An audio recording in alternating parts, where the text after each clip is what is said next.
In this Shadow of the Erdtree video, I'm going to be showing you my Moonveil Resurrected build. This is a new Moonveil build that takes advantage of the changes to patch 1.14 to the game and the things that affect Rolana's cameo, which affects the weapon skill of this weapon, making it amazing now in Shadow of the Erdtree.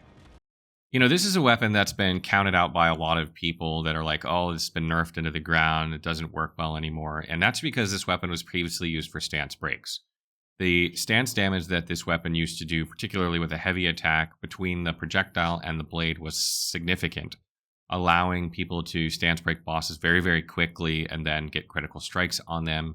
Because that was nerfed many, many patches ago, they stopped using this weapon. But with the changes to Rolana's cameo, the damage of this weapon skill is significant now, and instead of killing enemies with stance breaks, now we're focusing on damage from the weapon skill, and you'll see in this video that this weapon absolutely slaps now. And even though this is a different focus than we've traditionally used with Moonveil in previous builds, it still works very, very well, as you'll see in the gameplay footage here. So the weapon we're obviously using for this build is Moonveil, and its weapon skill, Transient Moonlight, either shoots a horizontal or vertical wave. You should probably be familiar with this if you've used Moonveil at all. It goes a modest distance. And really what we're focused on in this build is hitting enemies with that wave. We're not trying to get point blank and hit them with both the weapon and the projectile, although it's great when you can do so. But more, we're trying to keep a safe distance and kill things with a projectile before they get into melee range. Kind of plays like the Dark Moon Greatsword sort of would if you're trying to hit things at range with its wave. And the horizontal wave does a little bit less damage than the vertical wave, but it does so in an AoE, making it great when you're trying to take out multiple enemies. And it does seem like the heavier version, the vertical wave, also goes a little bit further. So when you're trying to hit a single target, you're going to be using the vertical wave, and when you're trying to hit multiple enemies, you're going to be using the horizontal wave.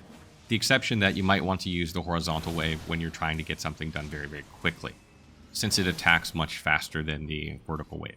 Now, this weapon skill, these waves, not the actual weapon blade itself when it connects, but the weapon skill does 100% magic damage and is boosted by intelligence and things that boost magic damage. Strength and dexterity do not increase the damage of this wave.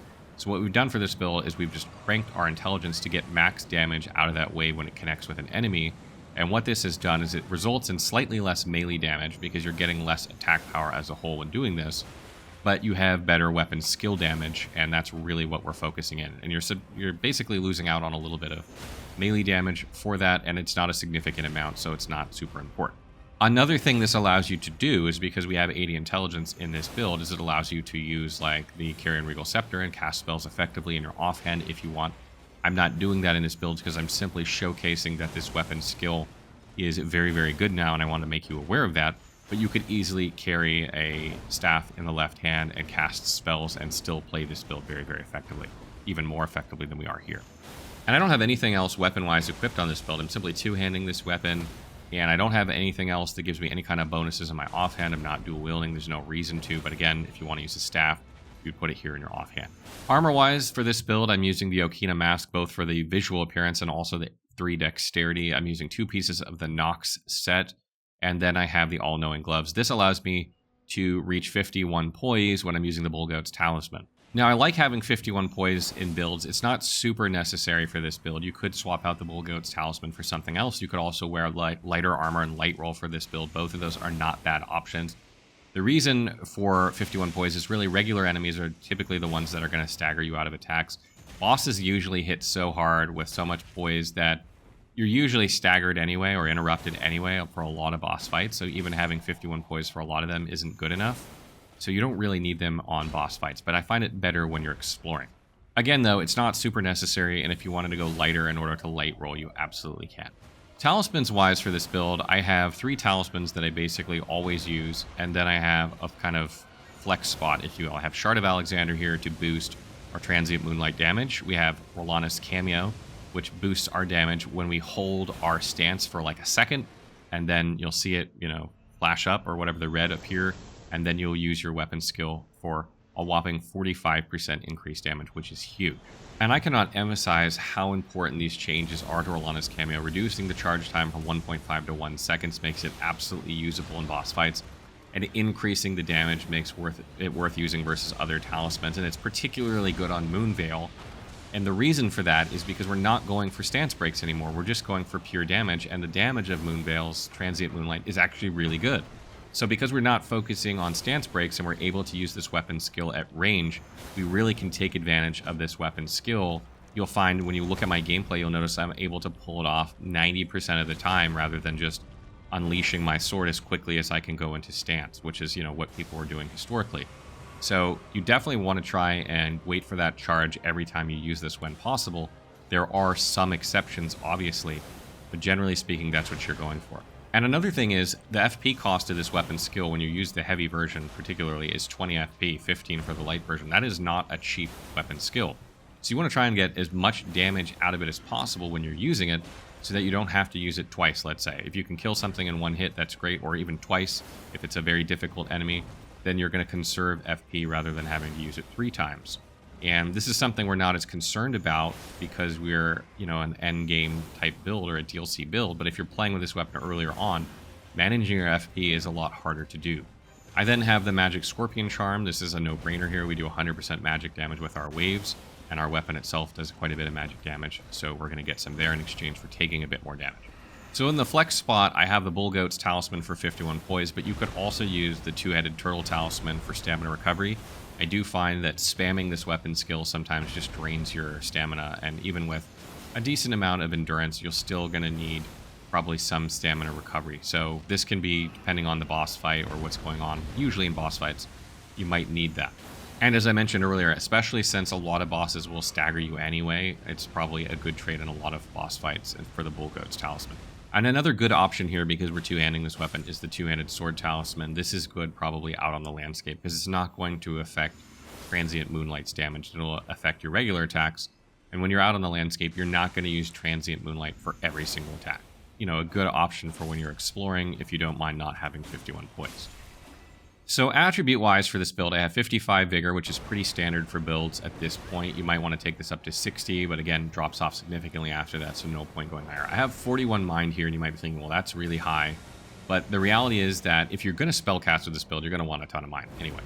And this is an expensive weapon skill, but really the logic here is that if you can kill a boss without ever having to drink a blue flask, that's really what I was going for with the amount of FP we have here. And it's really important, especially when you're using the Bloodsucking Crack tier, because anytime you flask, you're probably going to want to have a health flask, because you're probably going to need to heal yourself if you're using that. And I do use that significant amount of the time in this build. So you don't want to have to be alternating between health and FP a lot in a boss fight. It can be difficult to do. Endurance is at 25. You can kind of go 2 ways here. You can kind of go with about what I have for endurance in order to medium roll and have a decent amount of stamina. Or you can kind of go higher endurance and maybe drop Mind down a bit and try and go for like a light loadout where you're light rolling. I do like light rolling with this build, and sometimes, depending on the boss I'm fighting, I'll swap out the Bloodsucking Crack tier for the Wing tier, Wing Stance tier, so they have light rolls, and you could go either way if you want. Strength is at 12 to meet the requirements of Moonveil. If you're two-handing, you don't even need to invest this high, but I did put it here because I feel like a lot of people will probably naturally spellcast in this build and one-hand the weapon. Dexterity is at 18. This is really 15 because we have Okina Mask, and this is the minimum requirements for Moonveil. That's why we have that. I didn't put any points in Faith or Arcane, and all the rest of my points went into Intelligence to increase the magic damage this weapon does and Transient Moonlight's wave damage as much as possible. And again, that naturally increases your sorcery scaling. So if you're spellcasting with a staff that has sorcery scaling and intelligence scaling, this is going to work out very good for you. So when it comes to the Flask of Wondrous Physique, I have the Bloodsucking Crack tier and the Magic Shrouding Crack tier here.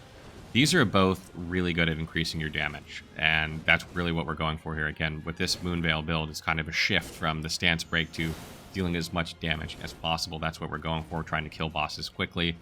That said, there are some bosses where the Bloodsucking Crack tier can get you in trouble, like on a very aggressive boss, especially if you're learning a boss or you're not familiar with a boss very well. You might want to switch this out for the winged one that allows you to light roll if you're not light rolling already, or maybe stamina recovery if you are light rolling. Those are all viable options, or you could even put into intelligence if you want. But if you're just like pretty familiar with boss fights and you're trying to get as much damage out as possible and you're fairly confident, this setup right here is going to get you a lot of damage to kill bosses very, very quickly. I first tried a lot of bosses with this build just because of how much damage I was cranking out. And then when it comes to great runes for this build, I think Radahn's is probably the best, although Godric's is not terrible. Radahn's is going to give you health, stamina, and FP. You need all of those for this build, and Godric's is going to give you Vigor, Mind, Endurance, Strength, Dexterity, and Intelligence, as well as Faith and Arcane. You don't need Faith and Arcane, but you do need those other 6. Getting 6 of 8 stats can be quite nice and free up a lot of stat points. So that could also be an option. You don't really need a lot of Strength and Dexterity, though, so it's kind of misleading a little bit, which is why I think Radahn's is better. So that wraps up my Moonveil Resurrected video. I hope you guys enjoyed this one. Moonveil is back. It's such a powerhouse now. I first tried so many bosses. This was one of the fastest build videos I've put together because it just tore bosses apart. Hope you guys enjoy it and love it, even if it has a bit of a different focus than Moonveil has had traditionally. And as always, if you have tips or questions, please leave them in the comments and I will try and respond to them as soon as I can.